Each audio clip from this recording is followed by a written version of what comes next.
wonderful thing. I'm glad to see you. How you I'm been more doing? happy to see you. Hey, it's been a blessing. It's been a blessing. So you're out of the blue uniform that says CDCR. What do you choose to wear nowadays? I see you got a nice tank top on. Are you Oh working yeah, out? I see somebody. baseball Yeah, caps. I was in a gym earlier. So somebody had gave me one of my favorite rappers, Oh, love it. tank top, Yes. Tupac. One of my favorite rappers and everything. And somebody gave me a tank top with he was on of him with a picture of him on the cover of his magazine called Double XL. So Uh-huh. I use it to work out in, and I work out in the morning time to keep my body in good shape. But at the same time, whenever I've always had a good workout, Yeah. I have like calmness and relaxation because they say taking care of not just your mind, you got to take care of your body as well as your soul. So that's one of the main Now, focus. here's my question.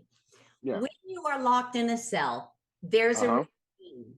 They tell you Hmm. when to eat, they tell you when to shower, they tell you Yes. when to go to school, they tell you when Yes. to go to yard.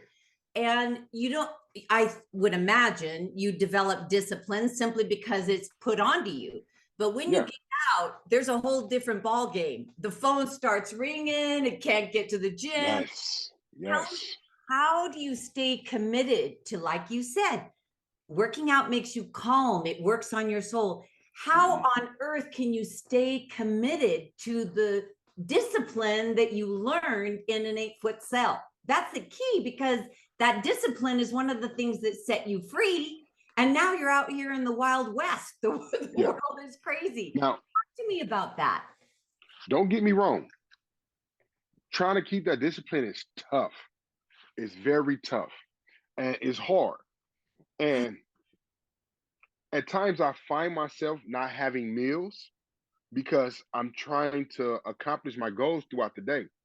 And I may miss breakfast, I may miss lunch and have a snack on the road. But the thing is, I'm so focused on staying out of prison and I'm so focused on I'm so focused on getting You things make me accomplished laugh. You make that me laugh. hey, it's it's it's one of those things where I had to learn to take time for myself. I had to learn to take time throughout the day to get that quiet time that I was getting in my cell. Well, let me So, tell you, Tyrone, you're the yeah, only man I think I've ever met in my life who said they forgot a meal because they were too busy keeping themselves yeah. out of prison. Hey, I cuz love I that. where I'm located. I'm located like in the center from where I need to go downtown LA Okay. and where I need to go the other way to Torrance and Carson Okay. because there's reentry program in Torrance, reentry program downtown LA, and the college I go to, Cal State Dominguez, is in Carson. So I'm in the middle. So when I'm going back and forth to my groups and going to school and coming home, sometimes I forget. And the thing about it is I'm still on the bus because I'm unable to get a license right now because of my brain tumor. So I'm on the bus. Wait, hold on a second. Yeah. We're going to pause right there. What brain tumor? Oh, I've been having a brain tumor my entire life. That's why I have seizures. And while I was in prison, they've told me over 100 or some times they need to do the surgery. They need to do the surgery. Since I've been out, I went to a neurologist and he told me, surgery? You don't need no surgery. You stay on your medication. What they didn't tell you is the brain tumor has been shrinking throughout the years because they looking at my scan and they said, give or take 2 years from now, we can just stick a needle in your head and drain it 2, 3 years from now.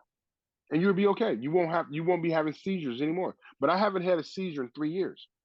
Okay, so wait a second. You're in a prison cell for how long? This time 22 years, and before that was 8 years. Okay, so we're talking 30 years behind bars with the routine, with this brain tumor. They're saying you need to cut into your brain and cut it out. You're having seizures. You get out. You're going Dominguez downtown. You're going here and there. And you have the biggest smile of anybody. You have more obstacles than most people, and you are overcoming them with such grace and elegance. I hear about you. People are telling on you. I'm hearing about the life you're living. Yeah. Tell me, what's the secret sauce? What do people need to know that you know? Because people are complaining. They don't want to ride a bus. They have a stomach ache. They can't get on the bus. It's too far away. Everybody has excuses why they're not succeeding. You have every reason on earth to start complaining about 30 years locked up. I don't know what the heck's going on. I have a brain tumor. Woe is me. I can't get on the bus. You are not a victim. The thing about it is, I tell people all the time, when I was at Kern Valley State Prison and getting out of the SHU in 2012 and going into the mental health department at Kern Valley, someone gave me your book, the GOGI book. I did not know nothing about GOGI. I didn't know nothing about rehabilitation. The only self-help group I had ever heard about in my entire life was AA and NA. And at that moment in time, there was no way in the world you was going to tell me that if someone came to my cell with a cup of Pruno or White Lightning that I wasn't going to buy it. but but because I knew that I knew I wanted to see my first grandson who had just been born in 2012, and I didn't know how to see him. So I decided to ask for help, and I told someone in the mental health department, I said, I want real help. And if you can't give me real help, within a year, I'm done with you guys. And in that year, this one young lady, I forgot her name at Kern Valley, said, here's a book called GOGI. This lady, Coach Taylor, is wonderful with this book, and I want you to read it. That very first book, I held on that book for like 5 years running. And that book helped me a whole lot, see a lot of stuff about myself that I didn't understand with the help of therapy. And I started realizing that there was so much that I had to offer the world if I get myself together. And that's when I started learning more about self-help. That's when I started learning more about other groups.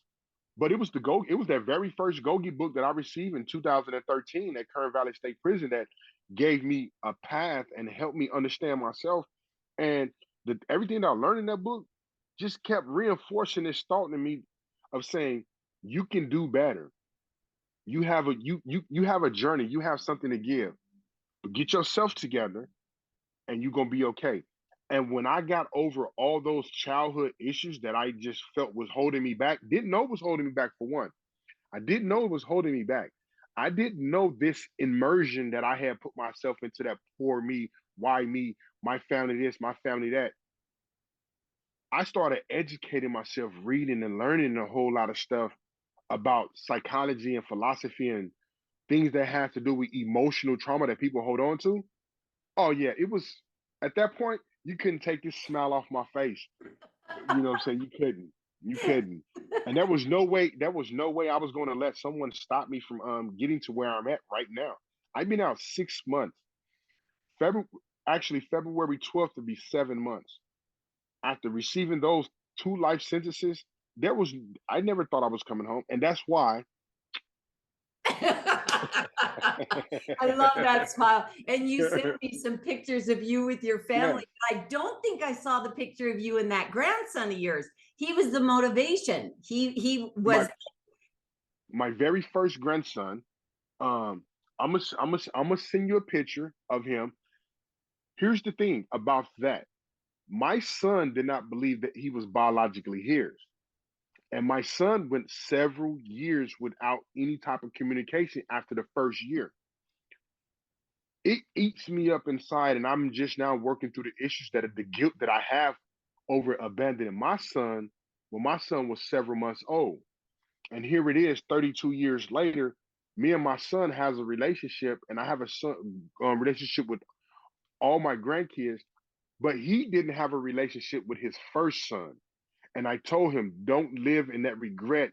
I know it's eating you up. And this is after he found out that it's his biological son. But it's been 4 years, 5 years since he's seen him. And I brought them together right before Christmas, and it's been wonderful. I brought them together last year, and I told my son, your first son, Akeem Maje, was my motivation to come home because I knew that I needed to make up with you. And it's been wonderful. I'm gonna send you that picture. I'm gonna send you that picture. I Right want there. to see it. You know, Yeah. for all of us, the journey is always inside.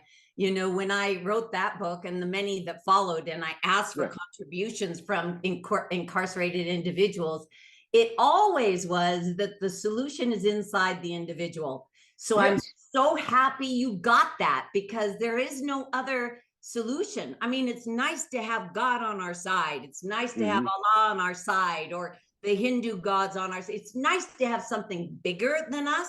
But when it Yeah. comes right down to the choice, we got Uh-huh. to make it. We got to Yeah. make the choice. You correct about that. And that's one of the things that I was learning from that very first book. I was learning, if I don't decide to better myself, if I don't decide to educate myself, if I don't decide to let people help me see these things to help me heal, then okay, have a nice life in prison.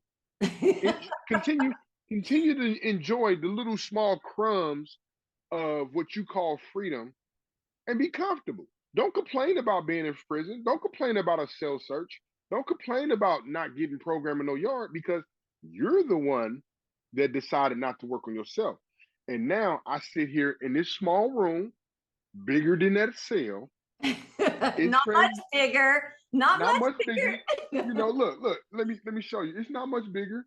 You know what I'm But it's saying? beautiful. Yes, exactly. You see what I'm saying?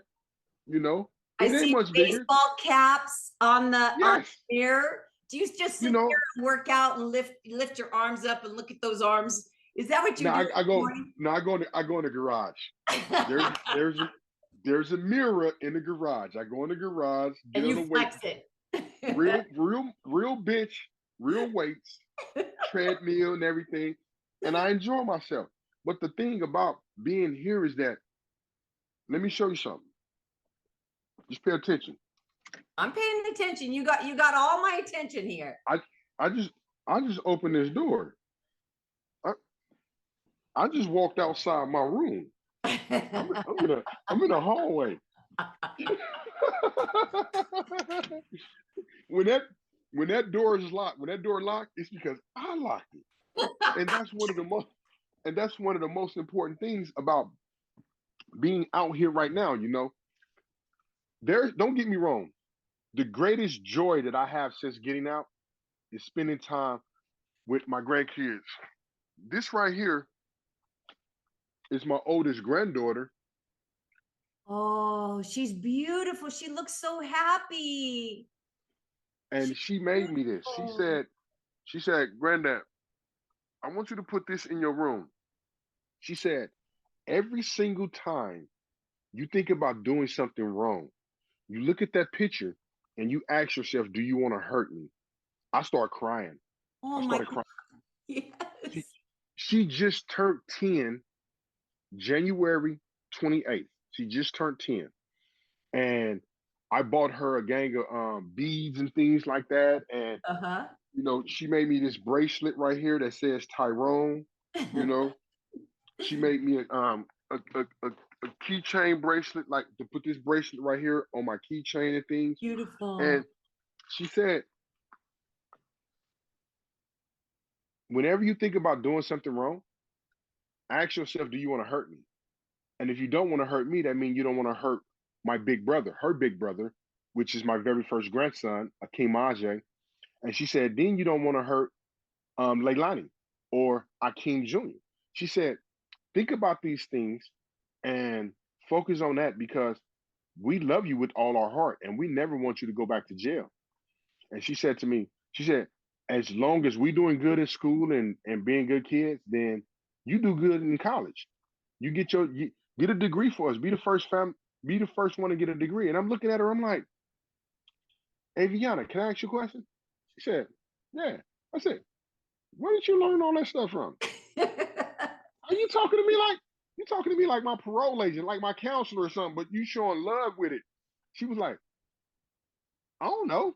I'm I just don't want you to go back to jail. the That's kid beautiful. the, She sounds like a GOGI coach.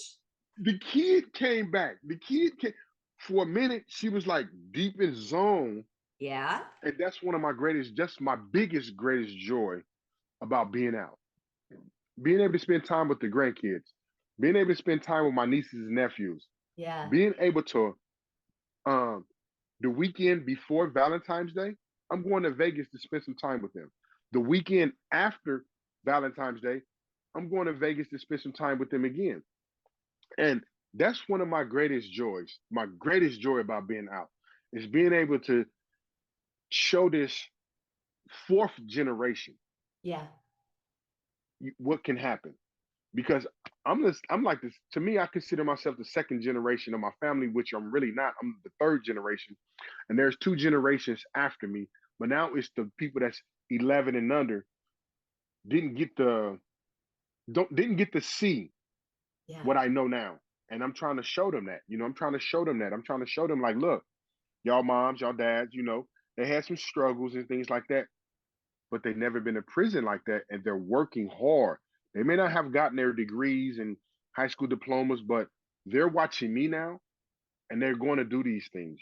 I got family members right now that's going to come to Vegas and participate in some of these self-help classes out here in LA, as well as do some of these reentry programs to get the opportunity to put themselves in position to have resources now that we as prisoners have. Yeah. I love That's my that greatest so much. joy. So we have 22,000 students in the state of Yeah. California, and we've got many more that have now are home and many more that are coaches that are home. But there are those individuals who are sitting in an 8-foot cell, either solo or with a bunkie or with a cellie. They don't have a grandchild. They have alienated themselves from the family. The family says, my son is dead, or my daughter is dead. They have what they believe is no one. You had your grandson to motivate you to, I'm going to do it differently. Some people don't have someone like that to do it for. What is your suggestion for them? And then once we finish this time together, I'd like to come back in a few more weeks, and I want to tap into a little bit more of your wisdom. I want this to air inside prisons, and I have Pelican Bay State Prison has agreed to air it. Hopefully every prison in the world will agree to air it, because what you're saying is some wisdom that can help somebody avoid 30 years of incarceration, help them be the first family member to ever get a college degree. That's what I think your message can do. So for that guy or woman that's sitting in on that 2-inch mattress in that cold, steely toilet with that stupid, silly little mini desk, what do you have to say to them? They see nothing outside as being worth investing the journey. Okay, see, here's the thing. I have a huge family, but my family is still involved in gang activity and criminal behavior. I don't communicate with them. I talk to my grandkids and video time with them. But right here in this transition house, I'm at the Francisco homes. I'm in one of their homes. Right here within the Francisco homes and these reentry programs, I've created my own family. I've created my own family that helped me get through the things that I need to get through. Those that's sitting inside the cell that's wondering how can they do this, I can promise you one thing. The moment you get out here, these resources that you're going to find within the transition house, wherever you at, Amity, wherever you go to, those resources, you're going to find brothers and sisters that was with you inside those rooms at those groups, at those rehabilitation achievement groups. You're going to find somebody that was with you. You're going to find somebody that was with you in PIA working alongside of you or as a porter. This house I'm in right now, there's 4 individuals that I knew from prison that did what they were supposed to do to get out. And we're like this united front, this brother in arms. And there's a lot of female prisoners that are free that's in these groups with me, these reentries.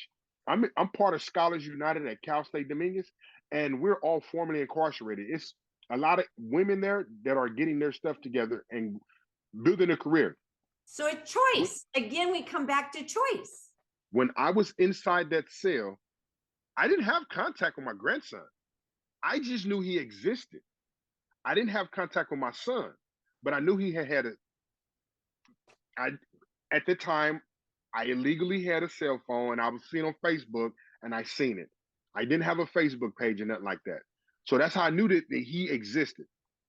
It was at that moment I made a choice for myself to do what I needed to do to come home to better myself, so that I can have spend time with that with my grandson. Now, for the person that don't have that, make that choice to better yourself, to get out here and enjoy the freedom of this room that I'm in. Enjoy the freedom of being able to reach in your pocket and say to yourself, I'm about to go and buy me an ice cream cone. There's all types of things that out here that people have forgotten about. They forgot about what it's like to go on a Ferris wheel, to walk down the street. This morning, I walked up and down the street because I felt like I was walking a yard, but the only difference was I was seeing cars and beautiful people walking by. I was interacting unconsciously with people that was going back, that was going to work, that was going to the store. The motivating factor is actually having the freedom to do come and go as you please. I'm telling you, that does not get old. Coming and going as you please. And more so doing it for yourself, so that no one can tell you what to do in a constricted, confined sardine can. And I best believe when you decide to do that for yourself and get out here, the wonders and joys of life, you ain't gonna be able to overcome those things. So You ain't freedom gonna be able never to. gets old. Freedom never Freedom gets never old. freedom never gets old. So many kids I've met in shopping malls, the grocery store. I'm talking about under 5 years old, looks at me and smiles and waves, and that just makes me feel so good. It feels so good that this person is seeing me for who I want them to see me in, and smiling and embracing me and waving at me and saying hi. That feels wonderful because those little kids don't see the monster that I once was. They see who I am today, this kind hearted, loving individual who's trying to better himself and better my future. I just turned 47 December 28th. I say to myself, I got a 25-year plan before I retire. And Well, before you retire, long before you retire, I do want to get you back yes, on this meeting with me. I want to talk about, I want you to think about like next time we talk, and we're going to have a half hour and we're going to talk yeah, about whatever topic you want to share with people who have been in your shoes, or those blood relatives that are still making decisions that cause them to worry at night, look over their shoulder, be afraid. They don't have freedom. They're in yeah. more of a jail cell than you are or than you And ever. and that's one of the things I wanna leave the individuals with that is still incarcerated. Yeah, Your body is incarcerated, but your mind is not. beautiful. Out out here in these streets, so many people minds are incarcerated and they don't even see it. So you have the upper hand. They're not doing the things that we're doing to get ourselves together. And the next time we talk, I will discuss a lot how Gogi has helped me to this very day out here in these streets maneuver, because I didn't think that it would be able to help me when I was in the cell. I thought it would just help me maneuver and not get into trouble in the yard. But those Gogi tools are providing me with a sense of calm and security out here in these streets. I'm telling you, I just literally have to think for the next person a whole lot so that we don't clash. But more importantly, I don't go back to my old negative ways and my old negative behavior. And I got no problem with thinking for them to stay free. I have no problem at all. you I know. love it. Well, that's the epitome of getting out by going Yes, in. It's yes, getting out by going in. Whether yes, you're incarcerated, not incarcerated, never been incarcerated, never knew an incarcerated person, or you're an LWAP, it doesn't matter. The only way we're yeah, going to get out of the prison is by going in. yes, I'm so and proud of you. So I get to see you again. And yes, I'm so happy you have the family that you have at the Francisco home and Coach Darius. And yes. I'm going to be expecting his phone call. And then we'll check in hopefully within the next. Well, actually, I'm going to Calpat. We have about 100 guys doing GOGI and leadership. So I'm going to be on the road for a while. So you aren't going to see Okay, me for a bit, but we'll check back in. You know what? I want you to buy me a cup of coffee okay. because you I'm can. with, I can now. I, I got a bank account. Which, hey, I'm not walking around. I've been out 6 months, and I'm not walking around like I was at 15 years old with racks in my pocket. I got I got a few racks in my bank account. I Yeah, love I that. got I All got a right. few Well, thousand. I like I got a few cafe thousand. lattes. I like cafe lattes. So it's going to set you back about Yes. $6 now. With Oh, inflation, it used to be 3. Now it's that's 6. hey, that's crumbs.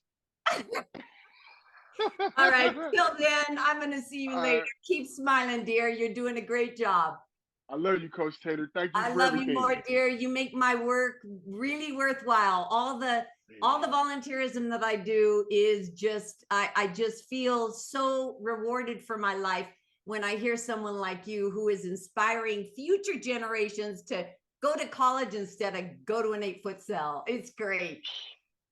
Or just work a job that's getting you nowhere. Get your Yes, degree and get a career. yes, yes. I love your message. We'll talk soon. All right. Bye, Love dear. you.